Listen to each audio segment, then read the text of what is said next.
শিক্ষার্থীরা মারা গেল, শ্রমিকরা মারা গেল, শিশুরা মারা গেল, তখন তো তার আবেগ জাগ্রত হয়নি। আওয়ামী লীগের সমস্ত অপকর্মের দায়ভার তার উপর পড়ে। মাশরাফিকে কেন গ্রেফতার করা হচ্ছে না? তো আমরা চাই যে তাকে দ্রুত বিচারের আওতায় আনা হোক।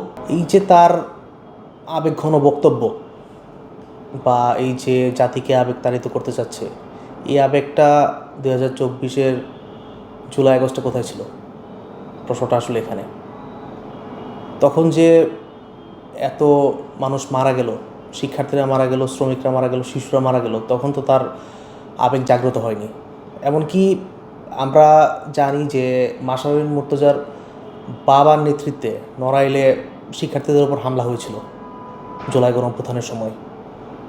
সুতরাং এই আওয়ামী ফ্যাসিস্ট রেজিমের সাথে থাকার কারণে, আওয়ামী সরকারের অংশ হওয়ার কারণে আওয়ামী লীগের সমস্ত অপকর্মের দায়ভার তার উপর পড়ে। এমনকি জুলাই গণঅভ্যুত্থানের এই অপকর্মের দায়ভারও তার উপরে পড়ে।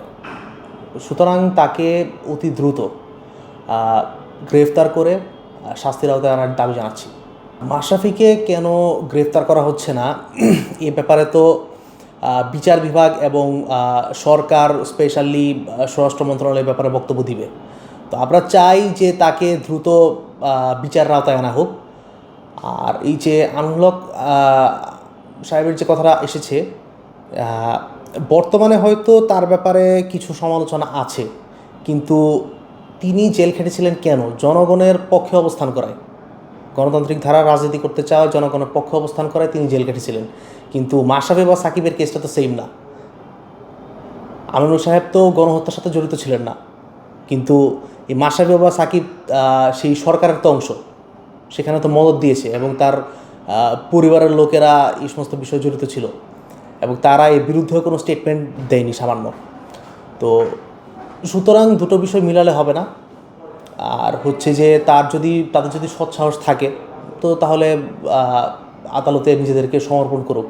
মাশরাফি বিন মুর্তজার প্রতি আহ্বান থাকবে যে আপনি যদি নিজেকে নির্দোষ প্রমাণ করেন, নির্দোষ দাবি করেন, তাহলে আপনি আদালতের দ্বারস্থ হন, আদালতে আত্মসমর্পণ করুন এবং চ্যালেঞ্জ গ্রহণ করুন যে আপনি নির্দোষ।